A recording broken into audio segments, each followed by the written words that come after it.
G'day friends and fans. Welcome to Dave Talk Stuff. Now I have a special update on China. Hold on, I'm waiting to see. Whoops. I might have started talking too soon. I press go live. I'm connecting. Oh, Summer's connected. Right. I just signed. This is Rumble Studio. I'm testing Rumble Studio. And I thought I'll talk about, Xi Jinping. Because I think it's too big now to ignore. I think the world is waking up and is going to see and realizes that there's problems. There's talk of China and India going to war. There's been border clashes off and on now for some time. But most of the time they've been unarmed. Most of the time. But an armed conflict may be inevitable. But this is minor compared. Let's face it. Even if they were to go to war, China would barely commit any resources, knowing that India won't commit that much resources. They will. BRICS, of course, is irreparably damaged either way. Sooner or later, they are going to damage BRICS beyond repair. India is de-dollarizing, so is China. But the trade between the two, I think it's like frenemies. I think they're going to be off and on for a long time. I really do. Because this, I don't think Xi could afford to lose France.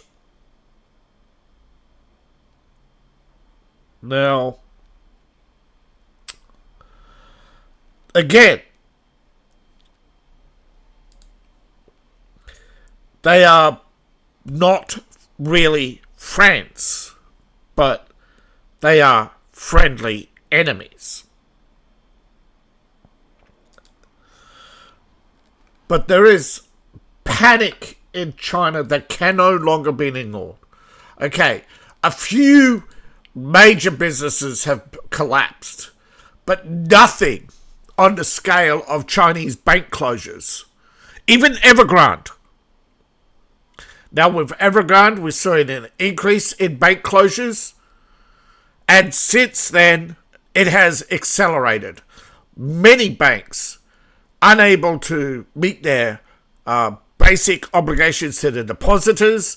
They are cash poor. They have run out of assets to sell, and they can no longer recover debts. The high levels of bad loans, particularly those linked to the real estate market, has put a strain on most of Chinese banks. The loans were spread out. It's not just loans, it's unpaid mortgages, and it is the repercussions of the inability of the Chinese market to have any trust in the real estate market until there is major reform. And that is not in any time coming soon, since the Communist Party is now raking in millions by taking on these bad loans, and the money's not going to the bank, because remember, the Xi bailed them out. He's not going to continue. He's taken those loans on. It's all going to the state coffers. But how long will that last? They can't rent out the properties. They're incomplete. So they have to dismantle them. So it's a lose-lose for China anyway. Even if they get all that mortgage money, which they won't because people are losing jobs. So with bank closures reaching 1,134 with only a small number of new branches. There's 184 entities who are currently considering a complete closure. It's not just closing their branches, but closing the bank entirely. Now, branch closures doesn't mean the entire bank is closed. It only means the branches have closed. Now, basically, people now have to travel hours per day. They can only withdraw small amounts at a time. Xi, of course, is happy because it finally has people using his famous mass transit system, which was only built so the Chinese can move troops at high speed across the country to respond to growing social unrest. And that is the real problem. Since the collapse of Evergrande, social disorder has risen to the point where the Chinese now have a saying for it: revenge against society attacks. And often, revenge, written in Chinese, in red, has been left on bodies, on victims, on family doors. On the doors of family members of party officials.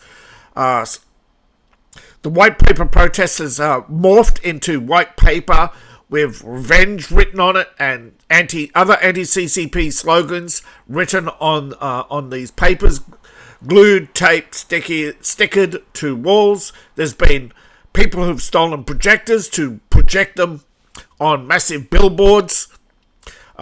People are acting without the need for organisation. And this is why Xi Jinping is panicking. His mass surveillance system can find any rebellion, allegedly, but it can't. Because the people, when acting as an individual, begin stabbing, car rammings on a daily basis. There are more car rammings in China last year than the last 10 years in Europe. Stabbings in Shanghai alone outstrip London. Fears of a China strained by social safety net collapse is leading to growing violence. Now, China, of course, is trying to save face. And for the last year, they've been fighting against a growing number of revenge attacks. Last year, reported by The Guardian, China had already been suffering a year of revenge attacks, including murder of an entire CCP member's family. A lot of the dead officials just simply disappear. They mention nothing. But the state of revenge attacks typically involve middle-aged men ramming a car into a group of people near schools, near shopping centres, or City Hall. There have been some attacks on sporting events, but China's suffered the deadliest mass killings in a decade. Not just last year, it has increased this year. The largest individual attack was 17 at a vocational college. There have been people thrown out of windows. There's been tit-for-tat revenge killings where students who have expressed glee over the death of officials have been thrown out of windows by party members or sons and daughters, and revenge stabbings. In one instance, a man just walked up to a group of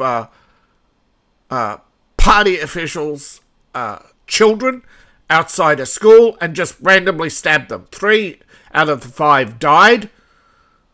Now, it's horrific. There was a stabbing attack in a supermarket. Mostly it's men wielding knives. Of course, the crackdown on knives in China is already reaching fever pitch. But there was a tragedy China. There was a tragedy outside a anti-Japanese nationalist rally where Chinese came under attack, not by Japanese, but by a single Chinese assailant who moved through the crowd with speed and killed many women, trampling Japanese flags. And they thought the screaming was part of the frenzy, and people were collapsing in the usual manner. But of course, Orwell warned us about 2 minutes of hate, where the party will gather people and get them to express hate. We see that in the West with social media, with Robert Reich, and others, all CCP glazers, by the way, who all suck up to Xi Jinping for that, line up to work for Chinese studios, but of course, most of them never get jobs, but that's what they do. They're sycophants to power. But in less than 2 weeks, one man carried out a spate of attacks in Shenzhou before he was captured. Police have routinely unmarked vans, usually black, at intersections all throughout China now, listening for alerts, any sign of social disorder, any unrest. And this is believed right now, it's a morbid buzzword, Zhang Zhongyi, referring to the Ming-era peasants, Shang Xiaozhong, who murdered large number of people in the rebellion of the 1600s. This is basically, they claim that, of course, it's the unstable self, but the high unemployment rate, patchy public services, mental health issues going unchecked, the people desperate, feeling like they can't survive, people having houses reduced. They're reducing the size of houses. Public housing is reduced to like 7 square meters. A lot of these new units that she's building is basically no bigger than a room. That's the entire house. The entire house is like a little box. And it is a growing phenomenon in China that people in these little boxes go mad. It's called shut-in syndrome. It happens to people in Canada every year. Shut in too long or shut in too small space without the ability to express. This is why so many people believe we're a long way off travelling to Mars, because of all the issues like shut-in syndrome. Or now, a year has passed since the first recognised... today is the anniversary of the first recognised event known as Revenge on Society. People are more miserable, and yet another mass killing occurred, and the ominous warning came that there'll be more and more copycat attacks. That another wrote, "This is a tragedy that reflects the darkness within society," while others have merely written, "Take revenge on society." This has started in 2024 en masse, but already, if you go back to stories for 2024, and they quietly say, the quiet part out loud, that revenge attacks already started a year earlier. Soon after between 2019 and 2023, the police recorded 3 to 5 cases of attacks on officials. Usually perpetrators were caught quickly. They were disgruntled farmers or people after the lockdowns. But during that period, there were only 3 to 5 cases of, this is just one study. You can take it with a grain of salt that when it comes to murder, stranger murders in China were extremely rare. It's usually someone you know. But by 2024, the number had jumped, and it's gone from annual to monthly to weekly mass attacks. Last month, a 62-year-old man plowed a car into a stadium, crowds outside a stadium, killing at least 35. A day later, 30, another attack, 30. In the same week, a 21-year-old went on a stabbing rampage, killing 8 and injuring a further 17. There was most of the killings have gone unreported, but one that made the news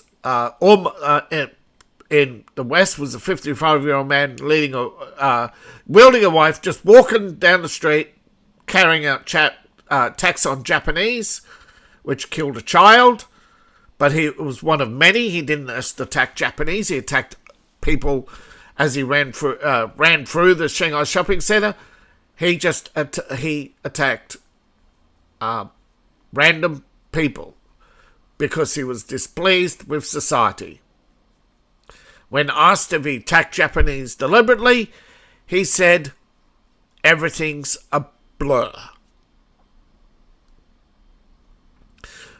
According to Professor Shanik, a story in the BBC, that this is the perpetrators have shifted mostly to random people to show their displeasure with society because the vast surveillance capabilities, most of them never get near officials. Most of them don't even know what the officials look like or where they live. Although with China's slowing economy, some within the system have killed officials as a means of promotion. People stuck in dead ends. The idea that you have to be always slowly promoted was something in Chinese society. Just buy your time. She dies, number one, number two, everybody rises, right? No, it doesn't. There is a party ranking system. It's a clear three-tier system where the daughters and sons and daughters of the revolution get to be elite party members. Only the top 10,000 ever become central party committees, and only men. They've completely shut out most women are shut out from party functions even. And this has created a new revenge against society by women who shun men. And you also have the 666 culture, where basically if you're too short, too poor, or you lack in the phallic region, you will not get a date, let alone marriage. You have to have 6 houses, 6-figure incomes. It's different in the West, I know, but this is how it goes. If you have no house, you have no date. If you do not have a house to give to her parents, you do not get to propose. If you do not pay her 6-figure wedding price, you do not get to have a baby. And if you try to get her to sign a prenuptial agreement, you do not get you get immediate divorce. But in China, immediate divorce, you have to forego a lot. You cannot claim marital assets. There's a growing trend in China also with revenge against society to attack your spouse. Apparently, 60% of Chinese women have had at least one affair during their marriage. Divorce in China is now outpacing America. There is so many aspects to revenge against society that Xi even has specific laws now where harshest punishments and policing priorities are given to revenge attacks, where people in 2022, it's believed to have started, where people were living in the concrete shells of their unfinished apartments without running water, electricity or windows, nowhere to stay. Chinese homeless are now overtaking a lot of these empty buildings, and inside these buildings there is no government. Police do not go into them without force, and often trying to clear out homeless encampments, they come under rock attacks. But most of Chinese youth are lying down, and they openly say let it rot. When the police come, they hold them for a day or two and have to release them because they cannot.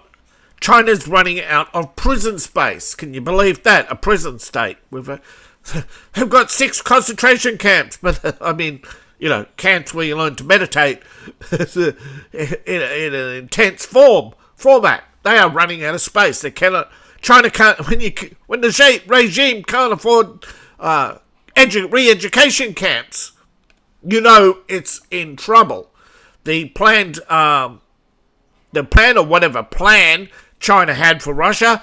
China is now unable to keep up with manufacturing ammunition and has shifted to just sending the resources to Russia.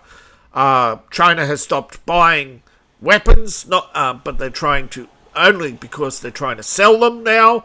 Hardly anybody's buying them, and those who do look to Pakistan, and Pakistan has turned around and started buying the French jet as well.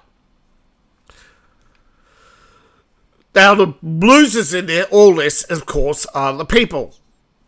It's called going Zhang mode, and local governments have began programs to stop revenge against society attacks. But what can they do, and what can they effectively stop? Now, indiscriminate attacks have the last year, the bloodiest year for murder on record in China. A society that once had the lowest murder rate in the world now has one of the highest murder rates in the world. But they qualify that by saying stranger murder rates. But remember, folks, in China, if they're panicking over the murder rate, it's because most of the murdered are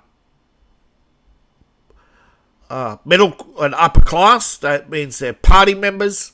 They don't care when the lower classes get killed, and often don't even record it. Intense problems. Pensioners. One case, and it is most of the perpetrators of men, targeted a sporting centre for the communist youth, sparking a wave of new laws declaring crackdowns and punishments. There is, but in the underlying problems, there's an alarming rise in people with 138 mass stabbings around the world, 45% in China, with a staggering 250 victims. This is just last year. And 86% of them where the perpetrator ended their own life. 86% of those occurred in the People's Republic of China. And that's and they believe out of 141 public reported attacks that totaled 629 lives and 1,621 casualties, that is only believed to be a small percentage. Overwhelmingly male, 90%, the majority of victims, overwhelmingly female. There are, of course, revenge against society attacks that predominantly target ex-wives, cheating girlfriends. They kill the girl, they kill her friends, they kill her family. These, of course, they are trying to cut knife sales. They're trying to crack down where you now have to use ID to go to the toilet in some buildings, because typically an attacker will enter a building, survey the building, get into the toilet or somewhere where there's likely no cameras, and then they will produce a knife and cover it with newspaper or something, and then they'll go around like with the paper over it, or hidden behind it, and then they will basically walk up to people, crowd them under the camera, and stab them, and try to do this multiple times before the security catches on that there's less and less people walking around the building, and they will go in, dozens at a time. But this is draining. This is not just killing people. This is draining Chinese society, because they now have to put out hundreds of police in the streets every day to just listen for an attack. this leads many China watchers to say that local governments are pushed to the limit, which means the attacks are occurring daily, right, across multiple towns, and that the 141 public reported massive attacks in 2020. See, between 2020 and between 2020 and 2000, there was only 141 attacks overall. And then there was just a growing peak where last year, between now and last year, 130, they've risen so many. The majority of mass attacks, they make Middle East, basically they said, there are far more attacks. For every attack in the Middle East against someone, there are 2 in China per day.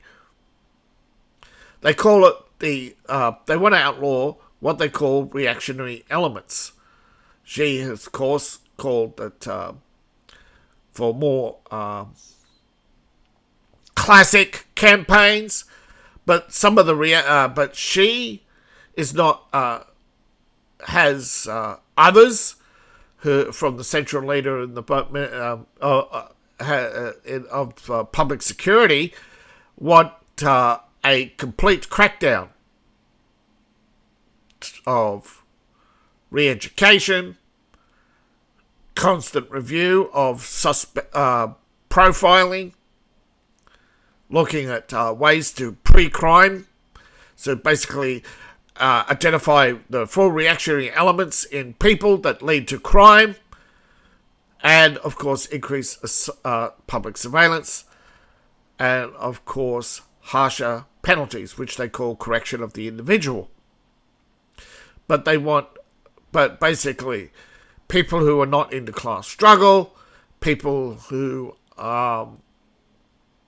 engage in contradictions, people who are not passive, or people who express individuality are to be earmarked as for social management. That is what they are calling it, social management. Xi Jinping shifted the party from party stability and appointed a political and legal affairs committee to engage in rooting out the reactionaries.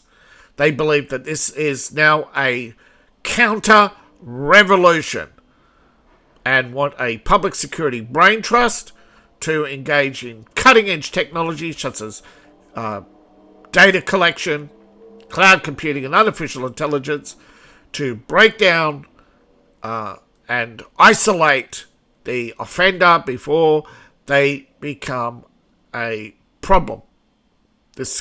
So it's called, they are worried about organizations like Red Maple and other groups, foreign intelligence, and criminal enterprise. Now, this is a long, extensive study in which many recognize the fact that they have to state publicly stated attacks. For every attack, there's 2 to 3 that do not get publicly reported. And then they also say that for every statistical death in China, there is 100 people who die of various causes who were not checked, examined, or even investigated.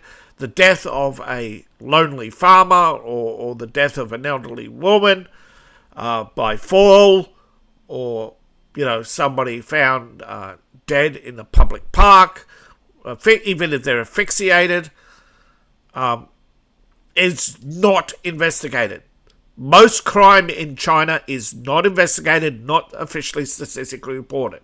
But for crime on this level, many experts believe that when they say 700 cases, they're talking about a case every day in a major city. And China has multiple major cities in which there are multiple murders every day. So, again, they're only talking about the statistics for what they believe is identified as revenge on society crimes.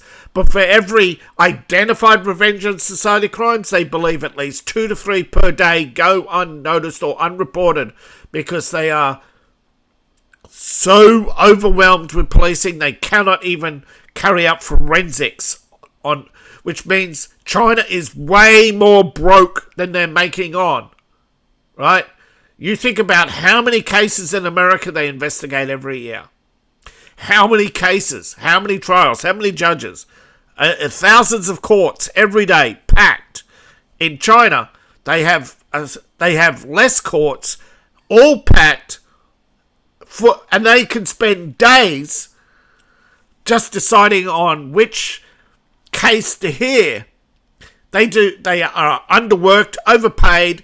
The judiciary in China is so corrupt, and basically they are basically rubber stamping hundreds to camps, and often they don't even hold them for a day or a week because they can't hold people. They put them to work. They have to release them to put them to work because China's workforce is slowing down because so many people don't work 9-hour days, so they have to hold. They're trying to hold as many people as they can, any way they can, into long hours in offices. So they're putting these unstable people into offices and then putting them under extreme social pressure and the threat of jail to make them work 9 to 10-hour days, sometimes 12 hours. This is what led to social collapse in Japan and the decade of isolation and stagnation. China recently has begun executions in the dozens per month. For that, yesterday 2 men were executed for a deadly attack that killed dozens. Those, again, for every time they report an execution in state media, there are probably extrajudicial killings by the hundreds in China. Every day, last 4 days, driver killed 35, sentenced to death. 8 killed in a stabbing attack in school in eastern China. Suspect at large. Schoolboy, life for murder. Killed a classmate, revenge for society attack. 3 killed in a Chinese supermarket, stabbing attack, likely facing the death penalty. These cases are so... Normally, you hear about a murder case, right? It'll take weeks for a murder case to go. But a driver within 1 day who rammed and killed somebody, arrested, taken straight to prison, sentenced to death. Now, you may or may not, you may think, oh yes, that's very efficient. But compared to America, where Linguini isn't even in has taken over a year to go through the trial. But this is the thing in China, even people who are caught in the act would go through a 6-week trial to establish and prove guilt beyond a reasonable doubt. But now trials aren't even lasting a day. So this is how. So the judiciary must be facing a long line of criminals that China isn't used to handling, to have so many speedy trials. And you may think it's a right to a speedy trial, but don't you think it's a bit, 1 day, normally. Though, one of the reasons behind a trial is to actually find out why someone did something, to see whether to mitigating circumstances like mental health, etc., and to decide exactly, how long they are to go to prison for. But violent crimes used to be rare in China. The country, of course, has surpassed Britain and many Middle Eastern companies for stabbings, carjackings. The Communist Party has a reputation for strict public security and public safety. However, according to Al Jazeera, The society is suffering shock as perceived social ills such as frustration with a slowing economy, high unemployment, and diminishing social responsibility has seen a explosion. While China classifies death penalty statistics as a state secret, some groups believe that the country is now executing thousands every year, according to Al Jazeera. Executions are normally gunshot, although lethal injections have been in recent years. People are talking about the fact that people aren't even making it to prison. They get thrown in the back of a van and they are cut up alive for their organs. So we have no idea how many revenge against society attacks are real and not real, but with hundreds of people now reporting silence, where there are now villages that are silent, that the light map of China is diminished. Now, light map, right, where people are living, there's light at night in most of the world, except for maybe North Korea, parts of China. But when the light map diminishes, that's a reduced population. Now, when an entire village goes silent within a week and there's nothing, foreigners' mail returned unopened, China is suffering an extreme breakdown, which can only lead to a continued breakdown, and that revenge against society. I believe right now China is having a revolution, one that we have not seen since the peasant uprisings of Germany, where spontaneous attacks, the 30-Year War, however, if you go back through Chinese history, 1,600 years of continuous warfare. China has seen so many revolutions, so many wars internally. That's why China has never been a successful superpower. That's why China never successfully became... This is why China in 1425 closed its doors instead of opening to the trade to the world. China has suffered so many revolutions, not just against its government, against state v state wars, Mongols. They've had ethnic wars, religious wars. They've had attempted genocides by various ethnic groups against minorities. Sometimes they've had minority uprisings like the How Revolution, where Muslims attacked pig farmers and slaughtered. There was the Boxer Revolution, which America lent its army to China to put down, which resulted in the creation of the Communist Party. If it wasn't for America's interventionism in China, the Communist Party wouldn't have gained foothold and would have been wiped out instead of the Boxers wiped out. The Boxers were Christians who were protesting against the authoritarian nature of the central government. And America bailed out the central government because sycophant to power, immediate money is all they care, more trade. Always the short path to wealth has created more problems. Look at China. China has an obsession with wealth. They are more capitalist than anybody. They are, however, in a trap, the capitalist trap. See, China, in order to be a major exporter in the world, has to suppress wages, has to suppress its currency. That goes against free trade. And this has, of course, led not just to revenge against society attacks in the form of attacking others, that there's also self-harm. China has the most business sabotage fires in the world. Disgruntled employees set fire. They have the most pay disputes now in the world, where people dispute their pay. They've had pay cuts, people not paid. They have hospital closures because staff have walked out something which would have been unheard of before. Xi has so many problems, and he thinks that a unifying war. First, he looked to Taiwan, but some shenanigans happened there with his warship when he tried to sail the Fujian. The Fujian has many problems, including the fact it takes 24 hours to turn on a warship. 24 hours. Imagine if a high alert. Oh yes, our flagship is... Wait, we can't have a war. Our flagship isn't turned on. And it takes 9,000 litres of fuel to turn it on, and then they have to pump more thousands of litres of fuel into it after it's turned on to keep the engine running.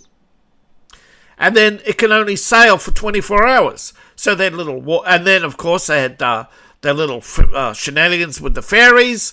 Now, we do not exactly know what happened, but Chinese shipyard, 384 slips, all building landing barges, car ferries, for coastal service when there is no demand for car ferries in China. Hardly anybody uses their coastal service. You can look it up. There's hardly any river barges in China with tourists anymore. The Jiangxi, you look at it, 9 boats a month are going broke. So it was clearly an invasion fleet. Then all of a sudden they have fires, sabotage, the Fujian's propeller cracks, then the ship's hull gets bent for somehow, then their electromagnetic system breaks down. Then one of their ships, one of their submarines sinks, and then they see the Japanese fleet sailing through the Taiwan Strait, 4 submarines, all with the Japanese war flag flying, and they were waving to Taiwan. Doesn't take a genius to figure out that China was sabotaged out of going to war, so against Taiwan, plus Taiwan somehow leaked its plan to blow up the Three Gorges Dam with a series of missiles. If China, they basically publicly threatened China, you invade us, we'll take you out, bro. 450 million live downstream. You have less than 1 hour 1 hour flight time. We may not get to Beijing, but you don't have anything, nowhere near enough air defences. And they pointed out, if Russia can overwhelm, Ukraine with 129 missiles and one gets through. Imagine what Taiwan could do with 469 missiles. All Tomahawk cruise missiles, not your cheap Russian knockoffs or your Ukrainian cheap knockoffs. We're talking top-of-the-line cruise missiles. All aimed at at Chinese infrastructure, not just the Three Gorges Dam, but, ports, their aircraft carriers. There's no way, right? So they have, what do the Russians call it? Détente. Or was that French? But I know it was a Russian who said it once. Here's the thing.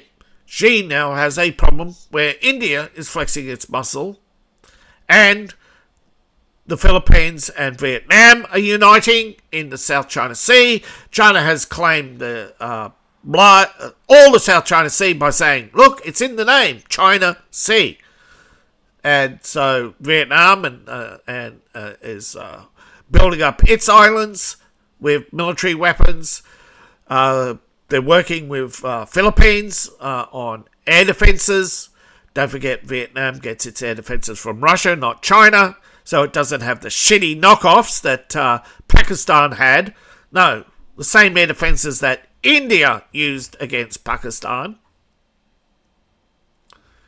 Against its Chinese jets.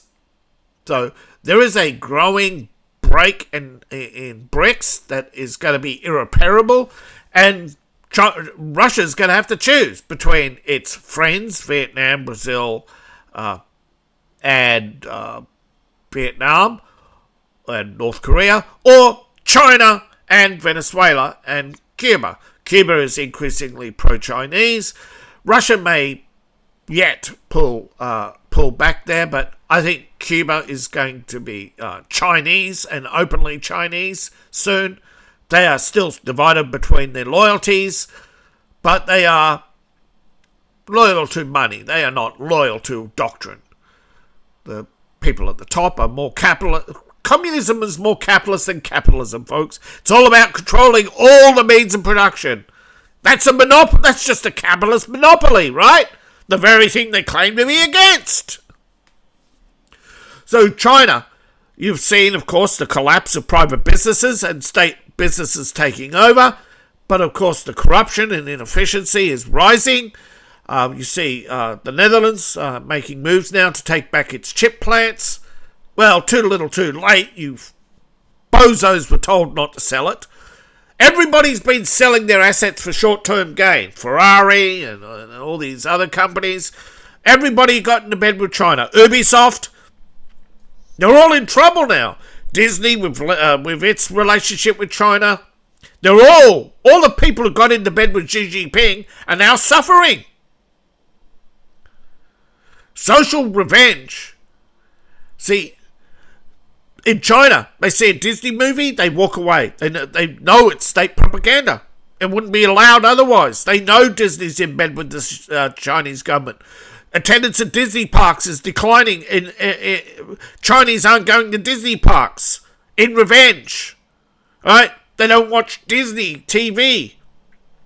And now Xi Jinping is panicking and banning transgenderism, and Disney's in a panic because it's targeted the Acolyte and Star Wars and many other high-value products they were hoping to get because China was 30% of the world entertainment market. And, of course, they're losing in India. They're losing sporting events, which the only way they can hold on to them is to cut costs and increase... is to cut their internal costs, for management, and increase the cost of pay to their so-called stars to try and stop them from leaving. China is grappling with so many problems, and for everybody reporting one problem, there are 3 that have been ignored, right? Poverty. China did not eliminate poverty. They just changed the rules on poverty to claim they fought poverty. They lied about their employment rates by 150 million. They now cut reporting youth unemployment.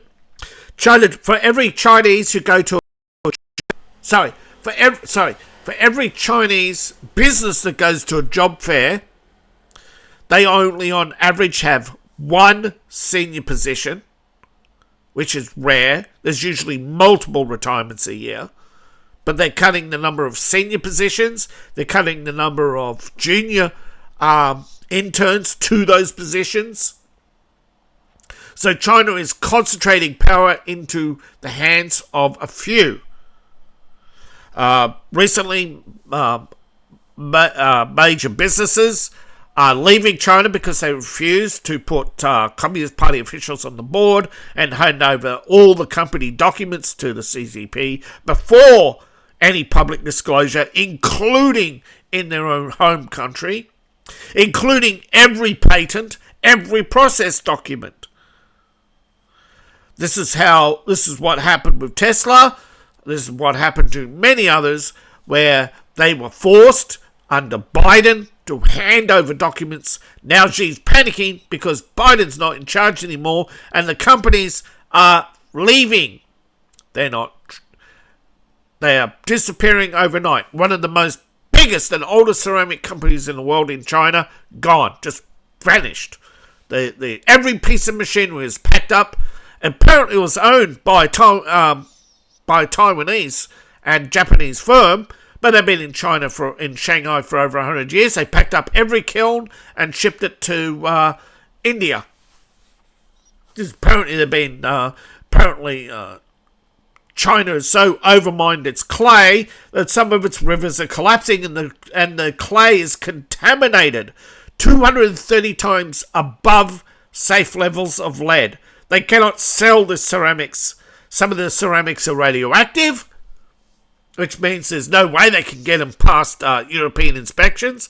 One of the biggest things that's killing Temu right now is the small parcel tax in Europe, because now, of course, America is still subsidizing, but China, for a long time, has enjoyed the fact that they can mail something from China for next to nothing, while the rest of us pay huge fees, which is killing small businesses.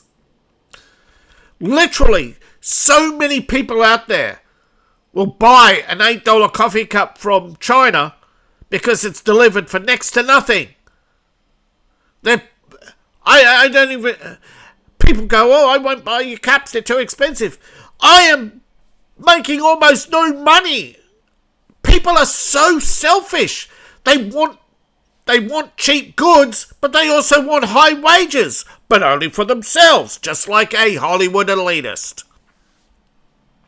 But Xi's panic is glorious. Watching this man panic in real time, actually gripping his chest and leaning over halfway through he was in Shanghai for the Fujian, returning the report. Normally he would drink a toast and a bottle of wine would be presented from his private winery to the captain. In this case, the admiral of the fleet and Xi inspected the ship and left, which means they were completely disappointed. They made repairs to the ship, but it's now slower, even more inefficient. You imagine 24 hours to turn on a warship. Folks, China is in such danger right now of a civil war that Xi has to pass a whole new set of laws and engage in even more surveillance, costing the country a fortune in manpower. Unproductive. The more the state hires, sure, you can claim GDP and print money, but you're not making revenue. You're spending $80,000 per espionage, right? Espionage is one of the most expensive things in the world. Surveillance is costing China $80,000 per person. Think about it. How many millions per day they are spying on? Just think, facial recognition, gathering looking for all these suspects, all for stabbings, trying to recognize objects. You look at how many different variations of knife. People are getting ceramic knives. People are getting broken glass. People are finding bike tubes. Those, the tube in your bike, in the bike frame. They're breaking the central tube off. And because the sharpened end, and it's, even though it's only aluminum, it's sharp enough to do damage. People are finding a way to beat others to death with their bike helmets, with their backpacks even. School beatings are so common. They have classes, they have to have teachers sit and watch classes with a baton because students will suddenly outburst in violence. They are so stressed. During exams, they have students freaking out and have to be hauled away. 9 hours of homework daily. Xi is breaking society. He thinks he can break people with party doctrine, with so-called reactionaries. But communism, while American youth speed towards that wall of communism, communist China is watching thousands of high-net individuals with PhDs, doctorates, trained medical staff, and business elites leave in droves. Now, this doesn't happen overnight. It is a slow fall, right? We're only talking about 7 or 8 murders, but it's per city per day. So, in a population of 1 million, you're probably not likely to see or hear, but it is draining society of valuable resources. It is eroding society, and it'll eventually capitulate to 20 to 30 to 40 to 50, and it'll reach the fever pitch of, it took, 10 years for the Cultural Revolution to reach fever pitch and burn out. But what will happen? Will China collapse? Well, it depends. If they reach peak, which they haven't, it may be the bloodiest year since 2020, but not since 1969 or 78 or 42. No, 42. Bloodiest year ever in Chinese history, I believe. Hundreds of thousands of murders. Mostly committed by the Communist Party. Mostly by women. Most of Mao's army was 1 million feminists. But this is why they're targeting females. Because they're the party loyalists. The men are figureheads. It's the hags who run China. Okay, the old hags. And they call them the old hags. They carry guns. They're one of the few civilians who can carry guns. It's the old Revolutionary Guard. And they're mostly women. And this year, for the first time ever, Xi did not meet the Revolutionary Guard in Shanghai or in Beijing, which is a huge rift in China. So when you see CGI images of Xi standing outside Tiananmen Square watching the Red Guard, or in his phony, in his limousine, standing there waving, and clearly CGI background. It's all CGI. It's all staged. People in Shanghai were saying we were there and we didn't see Xi. We didn't see. All we saw was this pause where there was this big space in the parade, and then later on TV there was Xi's car in that very space. China is falling apart, and it's probably well deserved. You go woke, you go broke. And there is nothing more dangerous than going communist right now. It is the most dangerous ideology in the world.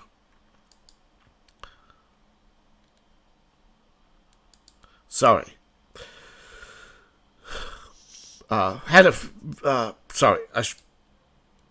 the right one. People are, of course, affected. They're losing family members.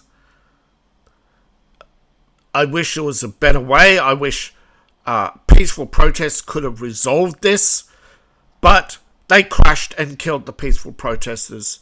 So this time round, the Chinese youth are not peaceful, and they're not protesting. They are resisting. They are laying flat. They're letting things rot. They won't pick up trash, in other words. They will not do extra work. They will not do homework. They will not push themselves to...